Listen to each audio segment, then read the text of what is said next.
여러분 지을 수 있는 최대한 밝은 또 사랑스러운 표정으로 한번 한 주간 잘 보내셨습니까? 사랑합니다. 군대에서의 이런 일이 있었다고 합니다. 이 소대는요, 이게 내무반이죠. 이 내무반은 여러분 그 군대 생활 해보시면은 그 밤에 이제 하루를 마감하고 취침하기 전에 취침 점호가 있잖아요. 그래서 이제 인원 점호를 하고요. 근데 이 내무반은 그 취침 점호 시간이 가장 괴로운 시간인 거예요. 이유인즉 그 중에 한 부대원이 아주 말더듬이 심했거든요. 그러니까는 점호할 때 이제 그 하나 둘 셋 이거 하잖아요. 그래서 여덟까지는 잘 와요. 근데 이 병사가 늘 9번째. 꼭 이때만 되면은 다들 긴장해요. 이렇게 하거든요. 아홉 이렇게 해요. 근데 이 소대장이 아주 호랑이 같은 소대장이라서 전혀 애누리가 없어요. 그때마다 매번 얼차려를 주는 겁니다. 그러니까 매번 취침하기 전에 이 내무반 부대원들은 그 병사 때문에 늘 단체 얼차려를 받는 거예요. 그런 이 병사가 얼마나 마음이 괴로웠겠습니까? 자기 때문에 매번 부대원들이 같이 고통하니까요. 나름대로 시간이 날 때마다 열심히 연습해요. 그걸 아홉 이걸 열심히 연습해요. 그래서 어느 정도 이제 잘 되는 거예요. 그래서 이제는 자신 있다 했는데 애석하게도 그 호랑이 소대장이 전출을 간 겁니다. 그리고 이제 새로 소대장이 부임해 왔어요. 다시 긴장이 시작되죠. 이제 첫날 이제 이 새로운 소대장과 함께 또 취침 점호를 하는 순간이에요. 이 병사가 얼마나 또 긴장이 되겠습니까? 새로운 소대장이라. 그리고 다른 부대원들도 지금 상당히 긴장이 흐르고 있고요. 드디어 점호가 시작됩니다. 하나 둘 셋 넷 하는데 또 9차례에서 아홉 또 이러고 만 겁니다. 그러니까 지금까지 갈고 닦은 실력이 그냥 물거품이 돼버린 거죠. 원래 가지고 있던 말더듬 그 실력을 유감없이 발휘했어요. 얼마나 다들 긴장했겠습니까? 근데 이 소대장이 아주 그 진지하게 조용히 이렇게 말을 꺼내는 겁니다. 너도 말을 더듬냐? 이렇게요. 여러분 연약함은 누구에게나 있습니다. 그렇죠? 우리가 서로의 연약함을 보고 뭐 정죄하고 비난하고 여러분 그런다면은 그 공동체는 얼마나 괴롭겠습니까? 이 부대원들처럼 매일매일 그 취침 시간이 정말 괴로움으로 다가왔겠죠. 우리의 그 서로의 연약함을 우리가 보듬어주고 위로해주고 이해해주고 오히려 사랑으로 품어준다면은 여러분 우리가 속한 그 공동체는 정말 따스한 공동체가 될 것입니다. 그렇죠? 우리가 매번 우리가 선택의 기로에 있죠. 우리가 형제의 연약함을 보고 비난할 거냐, 정죄할 거냐, 아니면은 사랑으로 품어주고 용납해주고 용서해줄 거냐. 우리가 그런 선택의 기로에서 늘 바른 선택을 했으면 좋겠습니다. 예수님께도 동일한 선택이 지금 주어졌습니다. 아주 중요한 과제죠. 지금 서기관과 바리새인들이 예수님께 문제 하나를 들고 와요. 그 가늠하다가 현장에서 잡힌 여인 끌고 와서요. 그 앞에 세우고 그 여인에 대한 율법적인 판단을 구하는 거죠. 정죄냐, 용서냐, 둘 중에 하나 선택하라는 겁니다. 이것은요, 자기 나름대로는 그들 나름대로는 예수님을 함정에 빠뜨린 거예요. 그렇죠. 이게 지금 정죄를 선택하잖아요. 그것은 돌로 쳐 죽이라는 건데 이것은 로마법을 어기는 거예요. 당시 유대는 로마의 식민지였잖아요. 그래서 유대 당국이 사형 집행권만큼은 포기하지 못했어요. 그런데 예수님께서 사형을 집행하라고 선언을 하게 되면은 그것은 로마 법을 어기는 거고 로마 당국과 이제 맞서게 되는 거죠. 그러면은 용서해라. 이걸 선택하면 어떻게 됩니까? 이건 정면으로 율법을 어기는 거죠. 그렇기 때문에 공개적으로 예수님께서 율법에 반하는 거짓 선지자라는 것을 아주 공론화하게 되는 것이에요. 이들은 완전히 이제 예수님을 진짜 이러지도 저러지도 못하는 함정에 빠뜨렸다라고 아주 쾌재를 불렀을 것입니다. 근데 생각해 보면요, 예수님께 정죄냐 용서냐 이 문제가 선택하기가 어려웠던 것은 이런 정치적인 이유 때문이 아니에요. 그보다 더 중요한 것은 신학적인 문제가 있는 겁니다. 예수님의 성품 때문에요. 예수님의 성품은 하나님으로서 공의가 있고요, 또 사랑이 있으셔요. 하나님 공의로운 하나님이셔요. 사실 가늠하다 현장에 붙들린 그 여인에게 돌을 던져라. 이것이 율법에 분명히 기록이 되어 있는데 이 율법을 내신 분이 누구예요? 바로 예수님이세요. 그렇기 때문에 예수님은 그 공의에 의하면은 반드시 정죄를 선언하셔야만 한다고요. 그런데요, 또 예수님은 사랑의 하나님이셔요. 그렇기 때문에 용서해 주기를 원하신다고요. 여러분, 이것이 어려운 거예요. 예수님께. 예수님의 사랑과 공의의 그 성품 때문에 정죄와 용서 중에 하나를 택하기가 쉽지 않다라는 거예요. 예수님의 성품은 그 둘을 동시에 선택하기를 요구하는 것이죠. 예수님은 이런 어려움에 직면해 계셨던 겁니다. 예수님에게 주어진 난제는 바로 이런 문제였어요. 이 본문은요, 이것 때문에 여기 실려 있는 거죠. 바로 예수님께서 어떻게 그분의 그 성품, 사랑과 공의의 성품을 조화롭게 이렇게 이루어 가실 수 있는지, 이 문제를 어떻게 해결해 가시는지, 바로 그 부분에 집중하도록 우리에게 이 본문을 읽게 하시는 겁니다. 한번 이 부분에 집중해서 오늘 이 내용을 한번 살펴보겠습니다. 먼저요, 예수님께서 그 말씀부터 시작하시죠. 너희 중에 죄 없는 자가 돌로 쳐라. 먼저 돌로 쳐라 그러시죠. 이건 뭔가, 이건 우리 자신으로 하여금 우리 자신을 돌아보게 하는 거예요. 우리의 시선을 그 여인으로부터 자기 자신에게로 향하도록, 곧 자기 성찰의 어떤 그 촉구를 예수님께서 지금 이 말씀을 통해서 하고 계시는 것이죠. 너희를 돌아보라. 너희는 지금 이 여인보다 더 낫느냐? 지금 그 얘기예요. 근데 여러분 생각해 보세요. 이 바리새인과 서기관들이 얼마나 악한 사람들인지, 얼마나 지금 악독한 그 심령들이 얼마나 완악한지요. 다른 거 다 차치하고 여러분, 이 여인을 대하는 이 사람들의 태도를 보셔요. 어떤 주석가는요, 이 간음죄라는 게 현장에서 사실 그 체포되기가 쉽지 않은 죄죠. 왜냐하면 어떤 재판을 하려면 반드시 증인이 있어야 되거든요. 근데 간음이라는 건 상당히 은밀한 곳에서 행해지는 거잖아요. 그렇기 때문에 이렇게 현행범으로 체포하는 것이 아주 특이한 일이라는 겁니다. 그래서 뭐라고 추론을 하냐면은 이건 분명히 예수님을 잡아 죽이기 위해서 이들이 책동을 벌인 것이다. 이들이 계략을 꾸민 것이다. 그러니까 이 여인으로 하여금 이렇게 죄에 빠지도록 그렇게 만든 것이다. 이런 추론을 해요. 그 중에 하나가 이제 가능한 근거가 남자가 없잖아요, 지금요. 간음이라는 것은 상대가 있잖아요. 음행은. 근데 지금 남자는 없거든요. 어디로 갔어요? 그러니까 아마 그 남자, 강대상에서 좀 이런 표현이 그렇지만 제비 같은 그 남자와 이렇게 어떤 모략을 꾸며서 이 여인으로 하여금 죄에 빠지게 만들었다. 이런 주석도 있습니다, 실제로요. 뭐 그렇게까지는 아니라고 하더라도 여러분, 이 사람들이 이 여인을 대하는 태도를 보면요, 물론 죄인이죠. 죄를 지었습니다. 하지만 엄연하게 그 존엄을 가진 인격체잖아요. 하나님의 형상으로 지음을 받은 인격체예요.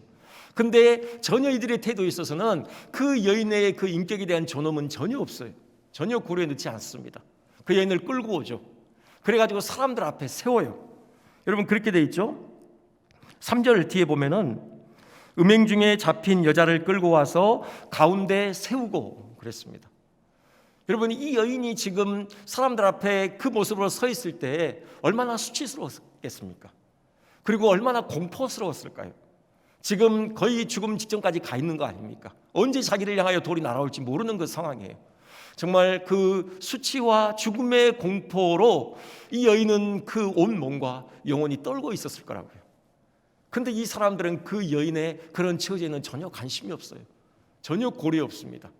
오직 예수님을 잡아 죽이기 위해서 바로 그 여인을 수단으로 사용하고 있을 뿐이에요. 예수님께서 그 모습을 보실 때 얼마나 속이 상하셨을까요? 얼마나 마음이 상하셨을까요? 지금 예수님께서 너희 중에 죄 없는 자가 먼저 이 여인을 향하여 돌로 치라. 그 말씀은요, 좀 시선을 너희 자신을 향해 좀 돌리켜라. 너희 자신을 돌아봐라. 지금 너희가 지금 뭘 하고 있는지, 너희 내면에 지금 뭐가 도사리고 있는지 너희 자신을 한번 좀 들여다봐라 라는 그런 자기 성찰에 대한 촉구의 음성인 거예요. 예수님께서 그 말씀하시기 전에 사실 먼저 몸을 굽히셨죠. 그리고 땅에다가 뭔가를 쓰셨습니다. 여기에 대한 해석이 분분해요. 뭐 그들이 지금 흥분된 마음을 가라앉히기 위해서다. 나름대로 일리가 있습니다. 여러분, 우리에게 그런 게 필요하죠. 한 사람이 강하게 나오는데 우리가 강으로 이렇게 맞받아치면은 이건 싸움밖에 안 되는 거죠. 예수님께서 일단은 굽히셨다. 뭐 나름대로 일리가 있는 해석이고요. 땅에다가 이렇게 굽혀서 땅에다가 뭔가를 쓰시는 이 행동으로 하여금 사람들의 시선을 예수님께로 향하겠다. 지금 사람들의 시선은 그 여인에게 가 있잖아요. 수치와 공포로 온 영혼이 떨고 있는. 그래서 사람들의 시선을 예수님 자신에게로 향하게 하기 위한 어떤 조치다. 그 여인을 배려하기 위한 조치다. 이것도 나름대로 일리가 있는 해석입니다. 우리가 사실 우리 자신을 낮춰서 어떤 다른 사람들을 살릴 수만 있다면 그렇게 해야죠. 근데 더 중요한 것은 예수님께서 지금 땅에다가 손가락으로 뭔가를 쓰고 있는 이 모습에서 연상되는 장면이 있다는 겁니다. 여러분 구약 성경을 잘 아시는 분은 몇 가지가 있는데 그중에 대표적인 장면이 뭐냐면요, 시내산에서 모세에게 십계명을 주시잖아요. 그때 돌판에다가 그 십계명을 하나님께서 직접 손가락으로 새겨 넣으셔요. 지금 그 장면이 연상되는 거예요. 그러니까 무슨 말씀이냐, 예수님께서 지금 땅에다가 이렇게 손가락으로 쓰시면서 예수님께서 보여주시는 건 뭐냐, 내가 바로 모세를 통해 너희에게 율법을 준 그 여호와 하나님이라는 거예요. 지금 그걸 예수님께서 지금 이렇게 이 행동을 통해서 보여주고 계시는 거예요. 그렇다면요, 뭘 쓰셨을까요? 당연히 십계명을 쓰셨을 것이다. 우리는 그렇게 유추해 볼 수 있는 거예요. 그 십계명을 통해서, 그 하나님의 어미로운 그 율법을 통해서 그들 자신의 내면을 비춰보도록 지금 예수님께서 조치하고 계시는 거죠. 말없이요. 말은 없지만 그 어느 것보다 힘있게 지금 바닥에다가 십계명을 쓰고 계셨다. 우리가 그렇게 추론을 해볼 수 있습니다. 제6계명이 뭡니까? 살인하지 말지니라. 그걸 쓰시면서 예수님 그렇게 말씀하시는 거죠. 지금 너희 내면을 들여다봐라. 너희들 지금 여기 왜 왔냐? 정말 하나님의 공의를 실현하기 위해서 온 거냐? 아니지 않느냐? 나 잡아 죽이고 싶어 온 거 아니냐? 너희들 마음에 나를 잡아 죽이고 싶은 그 살이로 가득하지 않느냐? 너희들 이 여인에 대해서 지금 어떻게 행하고 있느냐? 하나님 형상으로 지음받은 이 여인에 대해서 너희들이 한 번이라도 지금 존엄함을 지금 너희들이 느끼고 있느냐? 너희들의 그 이기적인 욕망을 만족시키기 위해서 이 여인을 물건으로 취급하고 있지 않느냐? 이것이야말로 너희들의 내면에 바로 살인죄를 행하고 있다는 증거가 아니냐? 너희들 다 지금 살인자로 지금 내 앞에 서 있는 것 아니냐? 너희 자신을 돌아봐라. 지금 예수님의 지금 그런 음성인 거예요. 여러분 그렇습니다. 신앙의 성장이라는 건 우리 자신을 말씀 앞에 늘 비춰보는 거죠. 하나님의 그 어미로운 그 말씀의 그 요구 앞에 우리 자신을 적나라하게 비춰보는 거죠. 정직하게 우리 자신을 성찰해 보는 것입니다. 여러분 이것으로부터 신앙은, 그 바른 신앙이 시작이 되는 거죠. 그럴 때 우리는 뭘 발견합니까? 여러분 그 앞에 그 영혼이 떨고 있는 그 가늠한 여인, 여러분 우리 자신 안에서 발견하지 않습니까? 여러분 그 여인을 물건처럼 취급하고 있는, 자기들의 이기적인 욕망을 만족시키는 것, 자기들의 그 명예와 그 권력을 유지하기에 혈안이 돼 있는 예수님마저도 잡아 죽이고 싶어 안달하고 있는 여러분 그 바리새인들의 모습, 그 서기관들의 모습이 우리 안에서 발견되지 않습니까?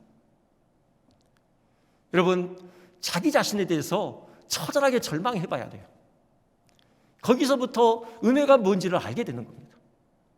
우리가 얼마나 비천한 죄인인지, 우리 안에 얼마나 어찌할 수 없는 정말 그런 처절한 그런 죄성이 우리 가운데 가득한지 자기 자신에 대해서 처절하게 절망해 볼 줄 알아야 돼요. 그 토레이 목사님에게 어떤 여인이 찾아왔습니다. 그 여인에겐 그런 고민이 있어요. 목사님, 내가 집회도 많이 참석하고 기도도 참 열심히 하는데 이상하게 제게는 하나님의 은혜가 느껴지지 않습니다. 그 구원의 감격이 제게 일어나질 않아요. 어떻게 하면 좋습니까? 그러자 이 토레이 목사님이 그 기도에 이제 어떻게 기도해야 될지를 가르쳐 주셔요. 여인, 자매님, 앞으로 일주일 동안 이 제목만 가지고 하나님 앞에 기도하십시오. 하나님, 제 자신을 보게 해 주십시오. 하나님, 제 자신의 참모습을 보게 해 주십시오. 오직 이 제목만 가지고 일주일간 하나님 앞에 매달려 보십시오. 그래요. 그러자 이제 이 부인이 집에 가서 정말 일주일 동안 그 기도만 합니다. 시간이 있을 때만 하나님, 제 자신을 보여주세요. 제 자신을 보여주세요. 그러자 정말 하나님께서 그의 영의 눈을 여셔서 그 자신의 그 죄된 모습을 적나라하게 보게 하신 거예요. 얼마나 추하고 불결하고 머리부터 발끝까지 더러운지 자신의 모습을 발견했습니다. 그래서 마침내 이 부인은 자기의 죄악을 보며 절망한 채 일주일 뒤에 토레이 목사님을 다시 찾아왔어요. 이제 이렇게 토로하는 겁니다. 목사님, 이제는 정말 죽어버리고 싶습니다. 그러자 모 목사님이 또 이제 이렇게 기도하라고 가르쳐줘요. 자매님, 이제부터는 이 한 가지만 가지고 기도하십시오. 주님의 십자가를 보여달라고 기도하십시오. 그래서 돌아가서 이제 주님의 십자가를 보여주십시오. 기도하기 시작해요. 그런데 역시 주님의 십자가의 그 은혜가 무엇인지를 정말 깊이 깨닫게 됐다는 거예요. 여러분, 이것입니다. 우리가 정말 여러분 하나님의 은혜를 깊이 경험하고 싶으십니까? 여러분 구원의 감격 가운데 여러분 정말 사로잡히고 싶으십니까? 이건 물론 지난 시간에 말씀드렸던 것처럼 성령의 충만함이 필요한데, 그 성령의 충만함이라는 것은 결국 우리 자신을 깊이 들여다보게 하시는 거예요. 우리 자신의 그 죄악됨, 그것으로 인하여서 깊이 좌절하고 절망하게 하시는 거예요. 그럴 때 비로소 예수님의 십자가의 그 가치가 무엇인지, 예수님의 십자가의 은혜가 무엇인지를 우리는 깊이 체감하게 되는 것입니다. 여러분, 그런 은혜가 우리에게 있기를 주님의 이름으로 축원드립니다. 두 번째, 이제 보면은요, 사람들이 그 예수님의 음성에 울림이 있었어요. 그들의 마음을 울립니다. 그들의 양심을 찌르죠. 그래서 양심의 가책을 받고요, 하나 둘 그 자리를 떠나요. 여기 보면은 나이 든 자로부터 젊은 자에 이르기까지 이렇게 되어 있거든요. 나이가 많다는 것, 살아간 세월이 많다는 것은 그만큼 지은 죄가 많다는 그런 의미이기도 하겠거니고요. 또 나이가 많다는 건 그만큼 자기를 깊이 성찰할 어떤 능력이 있다라는 그런 의미이기도 하겠죠. 그러니까 나이 든 사람 먼저 양심의 찔림을 받고 또 하나둘 떠나기 시작한 거죠. 시간이 어느 정도 흘렀는지 모르지만 그 여인을 붙잡아 온 사람들이 다 그 자리를 떠났습니다. 예수님께서 허리를 펴고 일어나시죠. 여인에게 다가가셔요. 여인에게 그렇게 물으셔요. 여기 10절에 이렇게 돼 있죠. 예수께서 일어나사 여자 외에 아무도 없는 것을 보시고 이르시되, 여자여, 너를 고발하던 그들이 어디 있느냐? 너를 고발하던 그들이 어디 있느냐? 여러분, 이 말씀을 좀 깊이 생각해 보고 싶어요. 물론 뭐 단순하게 아무도 없으니까 그냥 확인차 예수님께서 하셨다, 뭐 그렇게 생각할 수도 있습니다. 하지만 좀 더 의미를 부여해 본다면은 이 질문을 하시는 예수님의 마음 안에 담겨 있는 게 뭘까? 저는 아쉬움이 느껴져요. 어떤 아쉬움이요? 왜 너를 아무도 정죄하지 않았지? 이럴 수가 있어. 뭐 그런 아쉬움 말고요. 예수님께서 너희 중에 죄가 없는 자가 먼저 돌로 쳐라 라고 하실 때 그들 자신을 돌아보게 함이었잖아요. 그들이 얼마나 죄악된 존재들인가를 깨닫게 함이잖아요. 양심의 찔림을 받도록 하심이죠. 거기까지는 좋아요. 그 다음에 예수님께서 원하셨던 게 뭘까요? 하나님께 나오는 거죠.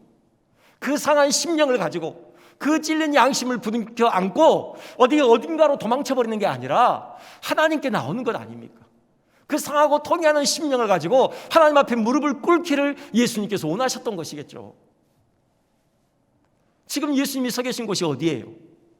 성전 아닙니까? 여러분, 성전이 어떤 곳입니까? 하나님의 집이잖아요. 상하고 통해하는 심령을 가진 자들, 하나님의 은혜가 아니고서는 달리 어찌할 수 없는 그런 죄인들이 나와서 정말 하나님 앞에 가슴을 찢으며 회개하는 곳, 그것이 바로 성전 아닙니까? 근데 그 성전을 두고 그들이 그 찔린 양심, 그 무거운 마음을 가지고 어디로 가냐 그 말입니다. 예수님의 이 말씀에는 그 예수님의 아쉬움이 묻어나요. 너를 고발하던 그들 다 어디 있느냐 지금. 그렇죠. 우리가 정말 하나님이 우리의 마음을 비추셔서 우리의 죄악됨을 보게 하셨다라면은, 우리가 정말 우리의 죄성으로 말미암아 우리가 좌절했다면은, 여러분 그 자리에 머물러 있거나 아니면 어디 다른 데 가서 여러분 그 아픈 마음을 치유받기를 애쓰지 마시고요. 우리가 해야 될 일은 딱 하나입니다. 하나님 앞에 엎드리는 거예요. 하나님께 나오는 겁니다. 히브리서 4장에 보면은 하나님의 보좌를 일컬어서 은혜의 보좌다, 여러분 이렇게 부르잖아요. 그렇죠? 뭐 여러분 잘 아시겠지만 그 당시에 성전이 서 있었고, 성전 그 쭉 더 깊이 들어가면은 내성소가 나오죠. 그리고 내성소에서 더 깊이 들어가면은 두꺼운 휘장이 가로막고 있는데, 그 휘장을 열어젖히고 들어가면 지성소가 나오잖아요. 거기 보면요, 언약궤가 있고요. 그 언약궤를 덮고 있는 뚜껑이 있습니다. 그 뚜껑 위에 그룹과 그룹이라고 해서 그 두 천사, 날개를 가지고 있는 그 천사가 이렇게 있죠. 그 그룹과 그룹 사이에 바로 하나님의 임재의 상징이 있는 겁니다. 거기 하나님께서 좌정에 계신다, 그렇게 생각했던 거죠, 이스라엘 사람들은. 거기서 하나님께서 이스라엘 백성들을 만나 주시는 거죠. 여러분, 그 뚜껑, 그 그룹과 그룹이 새겨져 있는 그 뚜껑이 뭐냐? 바로 그것을 시은소, 곧 은혜의 보좌라고 불렀던 거예요. 근데 여러분 생각해 보세요. 구약 시대는요, 그 지성소까지, 정말 그 은혜의 보좌까지 나아갈 수 있는 사람이 딱 한 사람뿐이었잖아요. 대제사장이요. 그것도 아무 때나 나갑니까? 오직 1년에 한 번 짐승의 피를 들고 가서 정말 목숨 걸고 그 앞에 서야 했잖아요. 그럼에도 불구하고 바로 그 보좌를 일컬어 은혜의 보좌다, 그렇게 불렀어요. 하물며요, 우리는 알듯이 예수님이 십자가에 피 흘리심으로 그 지성소를 맡고 있던 휘장이 위에서부터 아래로부터 완전히 찢어졌잖아요. 이제 언제든지 하나님의 보좌 앞에 나아갈 수 있는 길이 활짝 열렸잖아요. 예수 그리스도의 피로 뿌림을 받은 바로 그 보좌야말로 진정한 의미에서 은혜의 보좌 아닙니까? 여러분, 그래서 히브리서 기자는 우리가 긍휼하심을 받고 때를 따라 돕는 은혜를 얻기 위하여 언제든 은혜의 보좌 앞에 담대히 나아가자라고 그렇게 우리를 초청하고 있는 것이죠. 여러분, 정말 우리 자신 때문에 절망했다면 여러분, 그 자리에 주저앉아 있지 말고 하나님의 은혜의 보좌 앞에 나아가시기 바랍니다. 언제든 우리를 받아주시고 그 흘리신 피로 우리를 씻어주시고 우리에게 한없는 긍휼을 베풀어 주시고 우리에게 필적으로 필요한 은혜를 공급해 주시는 그 하나님을 조우하시길 바랍니다. 그 하나님 앞에 엎드리시기를 바랍니다. 언젠가 이용표 선수에 대해서 말씀을 드렸는데요. 그분이 이제 2000년대 중반에 처음 잉글랜드 프리미어 리그에 진출을 했잖아요. 그때만 해도 한국 선수들은 몇 안 됐죠. 거의 그랬죠. 요즘이야 한국 선수들도 많이 이제 이렇게 유럽 리그에 진출을 하는데, 그리고 전 세계에서 선수들이 다 어떤 꿈의 무대였죠. 그 EPL은요. 근데 이영표 선수가 이제 그 무대에 섰어요. 그래서 그가 한 게 뭐냐면은 2년 동안 그가 겸손을 훈련했대요. 겸손을 묵상하고 늘 겸손을 위해서 기도하고 훈련하는. 왜요? 자기가 지금 축구 선수로서는 인생의 정점에 섰는데 지금 이 기회에 자기가 정말 얼마나 겸손한 사람인지를 한번 이렇게 보여주고 싶었던 것이죠. 그리스도인다운 모습을 좀 사람들에게 알리고 싶었던 겁니다. 그래서 열심히 겸손을 묵상하고 겸손을 훈련해요. 2년이라는 시간이 지났어요. 그리고 어느 정도 외적인 모습도 그렇고 내면도 그렇고 많이 겸손해진 것 같더라는 거예요. 그런데요, 그 순간 자기 마음에 어떤 생각이 드냐면 이런 생각이 드는 거예요. 야, 내가 그래도 2년간 겸손을 내가 훈련했더니 나 정말 다른 사람보다 겸손한 사람이 된 것 같아. 이런 생각이 딱 속에서부터 이렇게 치밀어 오르더라는 거죠.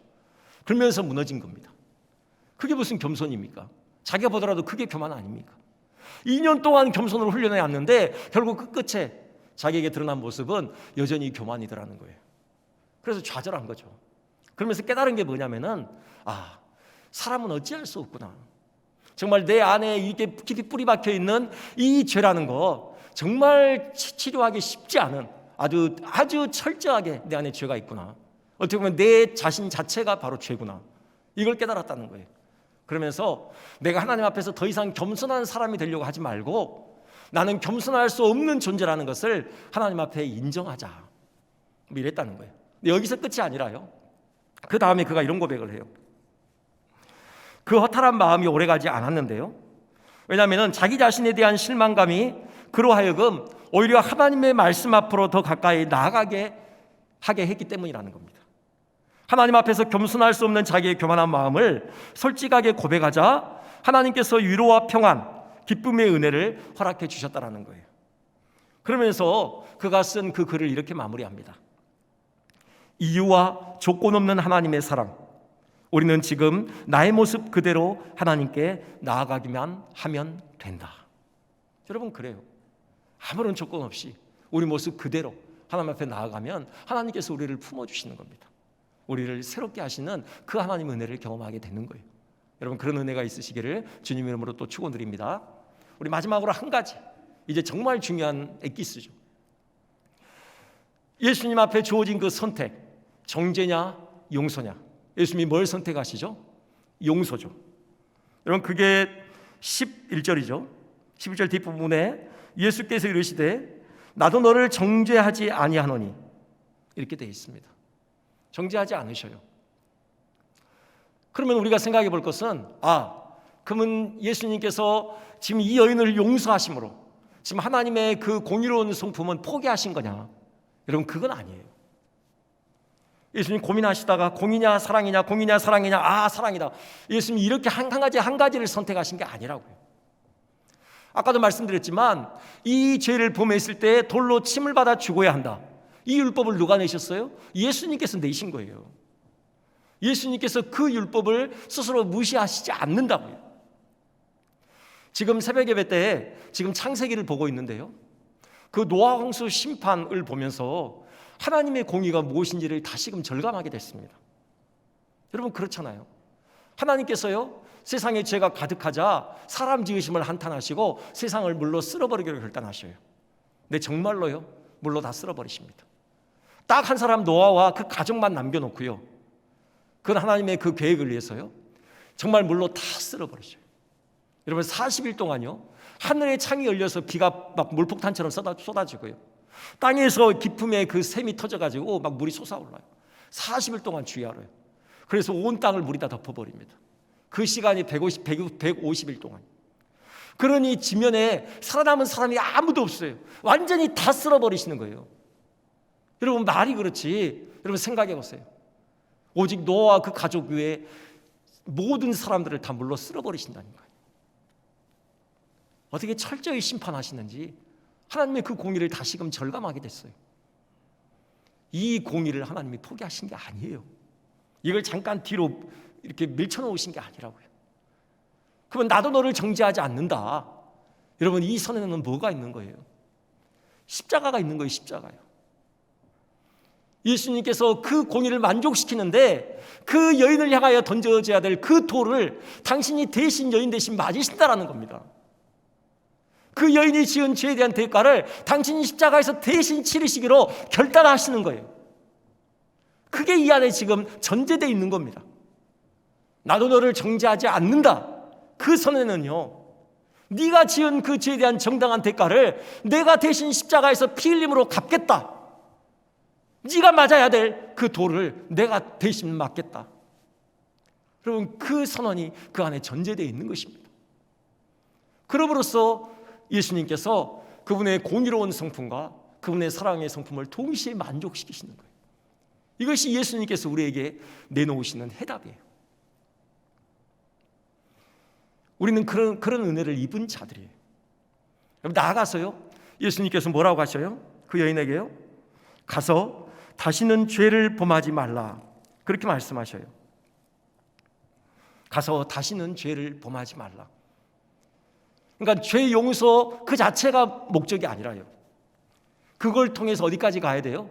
죄를 멀리하는 삶을 살아야 되는 거죠. 하나님의 거룩하심을 닮아가는 그런 거룩한 삶을 살기를 원하시는 것이 우리를 용서하시는 예수님의 우리를 향한 진정한 기대인 것입니다. 그걸 지금 말씀하시는 거예요. 내가 너를 용서한다. 근데 용서받은 것으로 끝나서는 안 되고 이제 용서받은 자로서 네가 살아야 될 삶이 있다. 더 이상 죄를 범하지 말고 죄를 멀리하고 바로 이 하나님을 닮아가는 거룩한 삶을 살아야 한다. 예수님께서 지금 그 여인에게 그 기대를 말씀하고 계시는 거예요. 그리고 여러분 생각해 보면요 이 순서가 중요하죠. 지금 나도 너를 정죄하지 아니하노니 가서 다시는 죄를 범하지 말라. 여러분 이 순서를 우리가 결코 바꿔서는 안 되는 겁니다. 이건 예수님께서 정하신 순서예요. 우리가 가서 다시는 죄를 범지 않으면은 예수님께서 내가 너를 정죄하지 않겠다 이렇게 말씀하지 않으셨어요. 내가 너를 무조건적으로 용서한다. 그렇기 때문에 우리는 어떻게 사는 거예요? 우리는 가서 다시는 죄를 범지 않는 삶을 살 수 있는 거예요. 그러니까 우리가 거룩한 삶을 살 수 있는 것은 어디서 나오는 거예요? 진정한 죄의 용서의 은혜 체험에서 나오는 거예요. 정말 하나님께서 나의 죄를 용서해 주셨다. 여러분 그 사실을 진심으로 믿는다면 그 결과는 어떻게 나타나느냐? 우리의 삶에서 죄를 멀리하는 삶으로 나타나게 돼 있다라는 거예요. 여러분 정말 중요한 원칙입니다.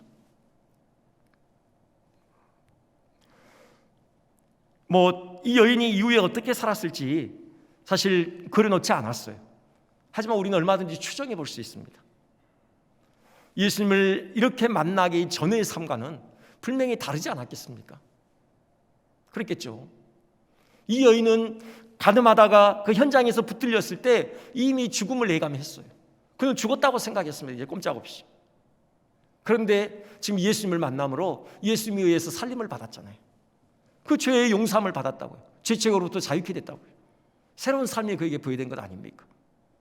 가서 다시는 죄를 범하지 말라. 이 예수님의 부드럽지만 그 힘있는 그 음성이 이 여인의 내리와 심장을 떠나지 않았을 것입니다. 그가 대충 살려고 할 때마다, 딴 생각이 날 때마다 이 주님의 음성이 그의 귓전을 때리는 거죠. 가서 다시는 죄를 범하지 말라. 그 전에요, 나도 너를 정죄하지 아니하노니 가서 다시는 죄를 범하지 말라. 정말 부드럽지만 그 어느 외침보다도 울림이 있는, 그 힘이 있는 그 예수님의 음성이 이 여인의 심장을 사로잡았을 거라고요. 그러면서 죄를 멀리하고 하나님의 거룩하심을 닮아가기에 예를 쓰는 그런 삶을 살지 않았겠습니까? 말씀을 정리하겠습니다. 여러분, 정죄냐 용서냐, 여러분 매번 삶에서 여러분에게 주어지는 선택의 기로에서 여러분 무엇을 선택하시겠습니까? 아니, 여러분은 하나님께 어떤 선택을 받은 자들입니까? 우리는 하나님께 바로 용서를 받은 자들이에요. 나도 너를 정죄하지 않는다라는 그 주님의 용서의 선포를 이미 우리는 받은 자들입니다. 여러분, 그렇다면 우리도 다른 사람들을 용서했으면 좋겠어요. 여러분, 정죄가 아니라 용서만이 사람을 변화시키는 힘이 있는 겁니다. 우리가 용서할 때, 우리가 품을 때, 우리가 정말 품에 안고 무릎으로 섬길 때 정말 우리가 원하는 그 삶의 변화가 그 영혼에게서 나타나게 되는 것이죠. 그 윌리엄 아더 워드라는 사람이 이런 말을 남겼습니다. 우리가 복수할 때 우리는 짐승 같다. 우리가 누군가를 판단할 때 우리는 사람 같다, 인간 같다. 그러나 우리가 용서할 때 우리는 하나님 같다. 이해가 되십니까? 여러분, 용서받은 자들로서 다른 사람들을 품고 섬김으로 정말 우리가 속한 공동체, 그렇게 따스하고 아름다운 공동체 되기를 주님의 이름으로 축원드립니다.